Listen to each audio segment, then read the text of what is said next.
रमण कराने वाला उसको राम कहते हैं। रमण माने आनंद। हे सबको आनंदित करने वाले, रमण कराने वाले बलराम जी, ये अर्थ है। अर्थात हमें आनंद प्रदान करो, क्योंकि आपका नाम राम है, बलराम है। हे महाबाहु, आपकी भुजाएं बहुत बड़ी बड़ी हैं। हे श्री कृष्ण, आप तो बड़े दुष्ट निवर्हण हैं, दुष्टों का संहार करने वाले हैं। भगवान बोले, कौन सा दुष्ट आए गए हो, जाके संहार की बात तुम कह रहे हो। ग्वाल बाल बोले, कन्हैया तेने पूतना मारी, तेने तृणावर्त मार्यो, तेने बकासुर मार्यो, तेने अघासुर मार्यो, सबके सब तेने राक्षस मार दिए कंस के भेजे भये। एक काम और कर। कहा कौन सा काम? बोले, या भूखे और मार दे, ये बड़ी राक्षसी है, भूख लग रही है, भूख मार दो। भूख बड़ी विचित्र होती है। शास्त्रों में अन्नदान की महिमा सबसे अधिक क्यों कही गई? बहुत बहुत ध्यान से सुनने की है। अन्न को हमारे वेदादि शास्त्रों में प्राण कहा गया। क्या कहा गया? प्राण। अन्न को प्राण कहा गया। इसलिए भगवान व्यास कह रहे हैं पुराणों में, अन्नदो प्राणदः प्रोक्तः, अन्न देने वाला प्राण देने वाला है। जो अन्न देता है, मानो उसने अन्न का दान नहीं किया, उसने प्राण का दान किया। आप विचार कर सकते हैं, क्या प्राण दान से बढ़कर कोई दान हो सकता है? सारे दान प्राण दान की क्षमता में नहीं आ सकते, क्योंकि प्राण ही नहीं होगा तो देह तो शव हो जाएगा, किसी कार्य काम का नहीं रहेगा। निष्प्राण शरीर, उसको छूकर नहाना पड़ता है। इसलिए अन्नदः प्राणदः प्रोक्तः, जो अन्न देने वाला है वो प्राण देने वाला है। दान में बहुत विचार है। दान में बहुत विचार है। कुपात्र को नहीं देना चाहिए, सुपात्र को ही देना चाहिए। देशे काले च पात्रे च तद्दानम सात्विकम स्मृतम। देश काल और पात्र का विचार दान में अवश्य करना चाहिए। और बड़ी समस्या है, देश काल पात्र मिल जाए, इसमें बहुत कठिनाई है। सुपात्र सामने आ जाए तो आप यह मत सोचो कि अब दाहिने हाथ में वस्तु लेके तब दान करेंगे, बाएं से ही दे दो। क्यों? बोले, हो सकता है लोभ की वृत्ति जग जाए और बाएं से दाहिने में आते आते आधा हो जाए तो। ऐसा होता है। कोई बहुत सुपात्र मिला, ये तो इसको दे ही देना चाहिए, या बाएं से क्या दें, दाएं से दें। अब हाथ में 100 रुपया था तो दाहिने में आती, अरे कोई बात नहीं 50 रख लो, 50 ही दे दो। बाद में अरे 50 भी क्या देना, अब 100 ही तो है, ज्यादा तो है नहीं, 50 दे देंगे तो 50 ही रह जाएगा, फिर कभी देंगे। तो 100 पहले दाएं बाएं से दाएं में आया और दाहिने से फिर जेब में चला गया, लौट के नहीं आया। यद गत्वा न निवर्तन्ते, ऐसी जगह पहुंच गया कि लौट के आना ही नहीं है। सत्पात्र को देख करके तत्काल दान करना चाहिए, ऐसा शास्त्रों में लिखा है। अब जो बात हम कहना चाहते हैं उसको और ध्यान से सुने। प्रत्येक दान में देश काल और पात्र का विचार है। केवल अन्नदान ऐसा है जिसमें देश का विचार नहीं, पात्र का विचार नहीं, काल का विचार नहीं, जाति का विचार नहीं, अवस्था का विचार नहीं, व्यवस्था का विचार नहीं। प्रत्येक भूखा प्राणी अन्न का अधिकारी है, क्योंकि प्राण का अधिकारी, जीने का अधिकारी प्रत्येक प्राणी है।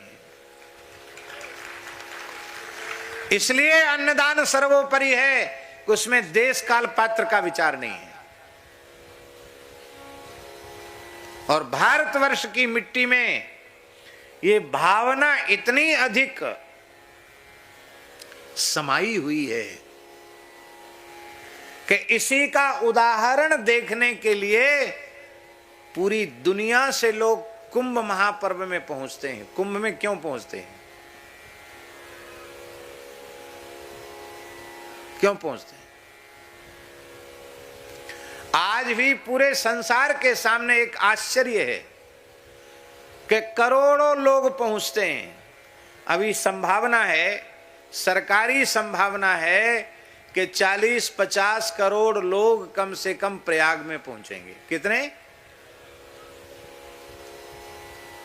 पर हम आपको बात ये पक्की कह रहे हैं, 40-50 करोड़ नहीं पहुंचेंगे, कम से कम 70 करोड़ आदमी वहां पहुंचेगा।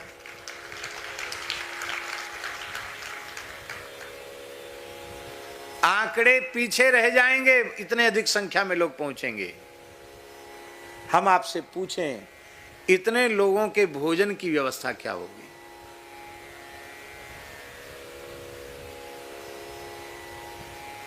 जेपी साहब, सरकारी तौर पर इतने लोगों के भोजन की व्यवस्था क्या कोई सरकार कर सकती है क्या?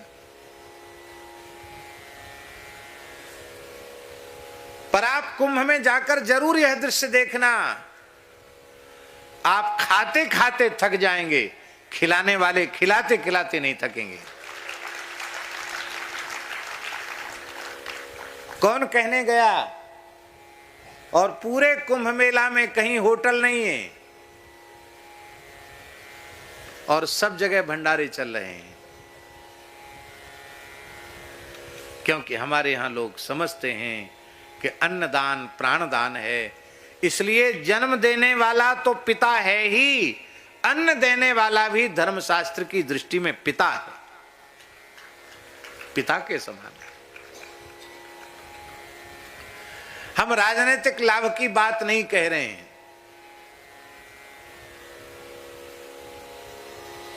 पर अभावग्रस्त लोगों को कोरोना काल से जो अन्न देना सरकार ने शुरू किया है,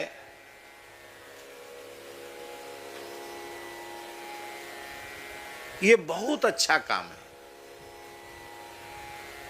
अब लेने वाला उसका सदुपयोग या दुरुपयोग क्या कर रहा है ये उसके ऊपर जाने दें, किंतु अभावग्रस्त व्यक्ति, भूखे व्यक्ति को यदि अन्न दिया जा रहा है, जो ऐसी परिस्थिति आ जाए कि उपार्जन नहीं कर सकेंगे तो खाएंगे क्या, ऐसे लोगों को, जो कितने लोगों को अन्न दिया जा रहा है? 80 करोड़ लोग बता रहे हैं, 80 करोड़ के करीब लोगों को अन्न दिया जा रहा है। हम कहते हैं कि ये बहुत अच्छी बात है। अभावग्रस्त व्यक्ति को अन्न अवश्य देना चाहिए, उसमें व्यक्ति के योग्यता अयोग्यता का कोई विचार नहीं करना चाहिए।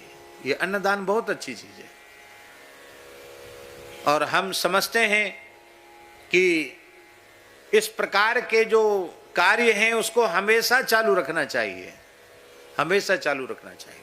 हाँ, ये बात अवश्य है कि विवेकी व्यक्ति यदि वह स्वयं अपना भरण पोषण करने में सक्षम है तो उसे बिना किसी संकोच के हाथ जोड़ना चाहिए कि नहीं, भगवान ने हमें इस लायक बनाया है कि हम खुद भी खा सकते हैं और किसी दूसरे को भी खिला सकते हैं, इसलिए हम नहीं लेंगे। पर समस्या तो यही है ना कि जरूरत होए चाहे न होए, चाहे भली लेकर बेच दें, पर हम उसको लेते चले जा रहे हैं। ये समस्या है, ये बहुत बड़ा पाप है। हमने अभाव के नाम पर लिया और उसका दुरुपयोग किया तो देने वाले को तो पुण्य मिल गया, लेकिन गृहीता यदि उसका विवेक पूर्ण उपयोग नहीं करता है तो उसका पाप उसको भोगना पड़ेगा। अन्नदान बहुत बड़ी ऊंची चीज है।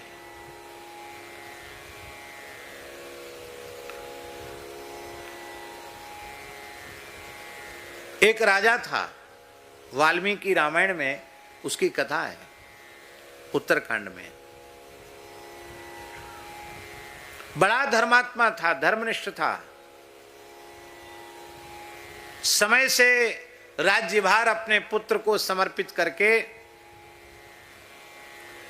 वन में चला गया। कठोर तप किया उसने, और उसका तप इतना उच्च कोटि का था कि स्वर्ग नहीं, वो मरने के बाद ब्रह्मलोक गया। कहां गया? ब्रह्मा जी के लोक को गया, ब्रह्मलोक गया। ब्रह्मा जी का लोक इतना दिव्य है कि महाभारत में एक प्रसंग है, नारद जी से युधिष्ठिर ने पूछा ब्रह्मलोक का वर्णन करके सुनाओ, तो नारद जी कहते मैं वहां का क्या वर्णन करूं युधिष्ठिर, 10,000 वर्ष कठोर तप करने के बाद मुझे ब्रह्मलोक के दर्शन का सौभाग्य प्राप्त हुआ। ये नारद जी महाभारत में कह रहे हैं। ब्रह्मलोक कोई सामान्य वस्तु नहीं, नारद जी को भी 10,000 वर्ष तपस्या करने के बाद ब्रह्मलोक का दर्शन हुआ। उस ब्रह्मलोक में राजा पहुंचा, सब कुछ उस दिव्य लोक में उसे प्राप्त हुआ, लेकिन वो तो भूख और प्यास के मारे परेशान।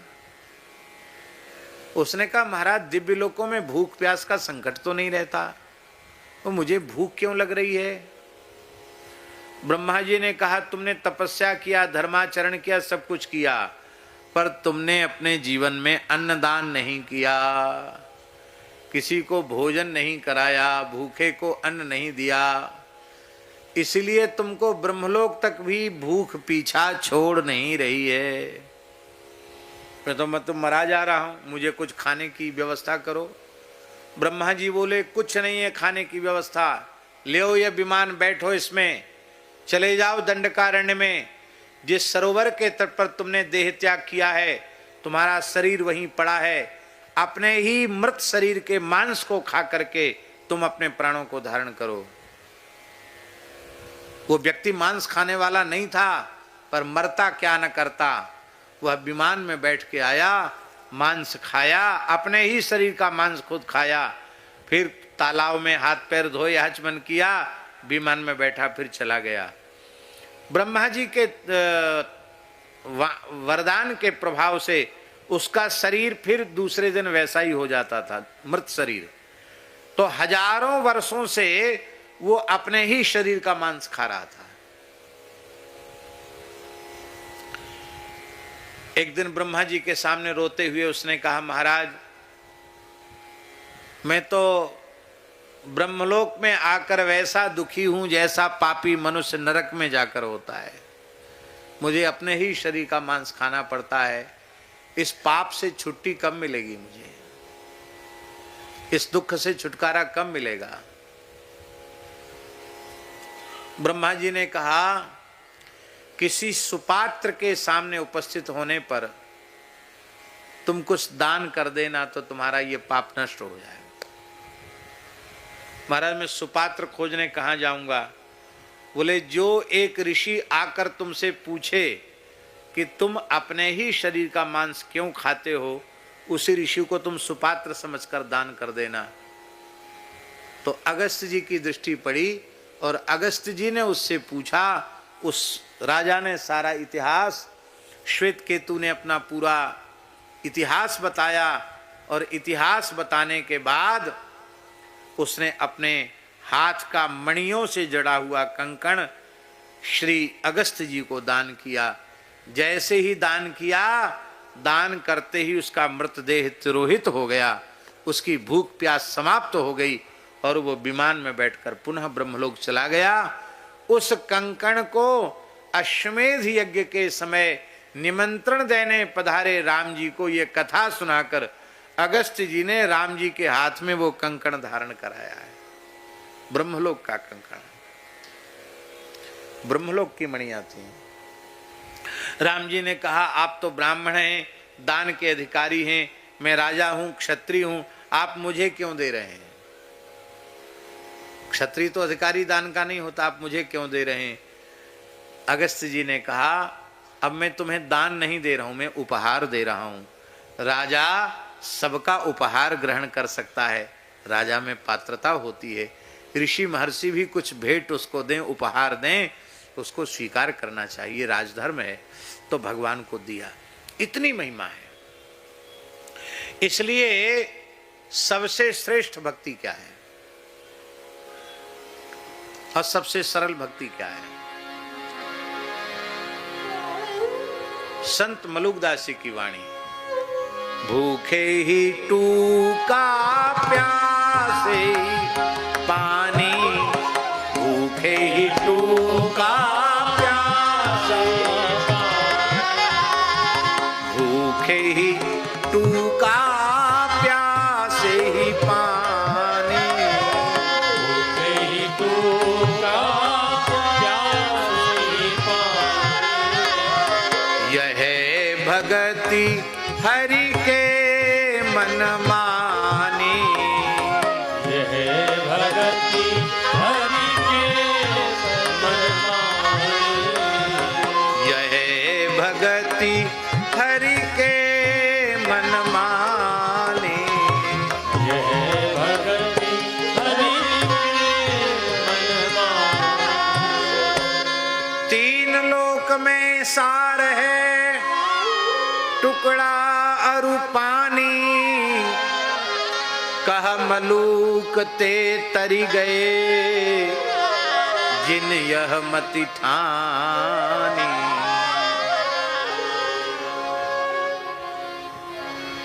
मुसलमानों को उन्होंने उपदेश दिया संत मलुकदास जी ने।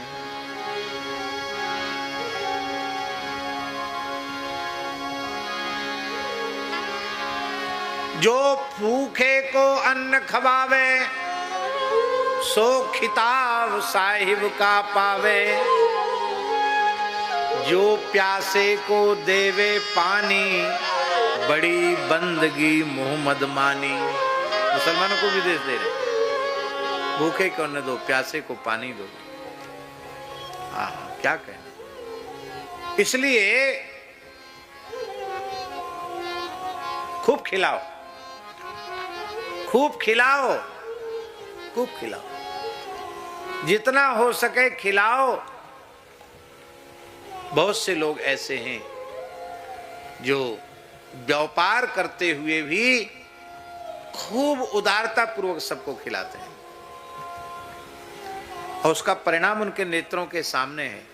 मर्यादा के कारण हम नाम नहीं ले रहे हैं।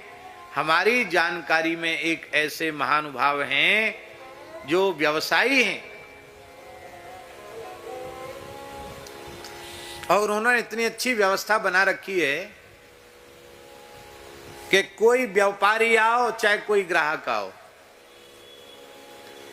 सबको फ्री भोजन, बढ़िया उत्तम फ्री भोजन।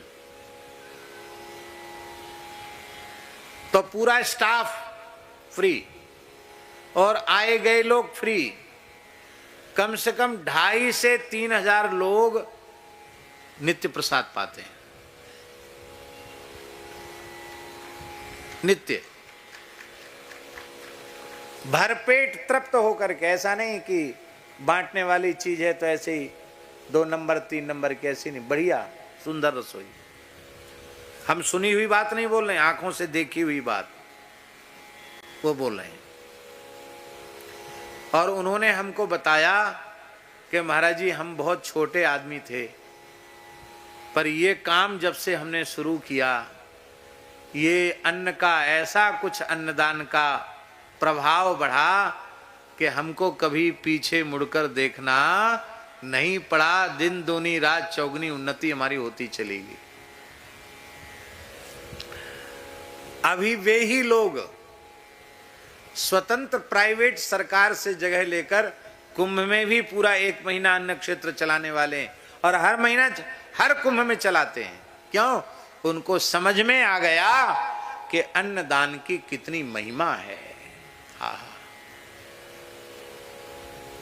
मनुष्य पाप क्यों करता है? भूख के कारण। इसलिए शास्त्रों में लिखा है बुभुक्षितः किन्न करोति पापम। भूखा मनुष्य कौन सा पाप नहीं कर सकता? आप पेट के लिए कुछ भी करा लो। इसलिए यदि भूखे को तृप्ति पूर्वक भोजन कराया जाता है तो वो पाप से भी बच जाएगा।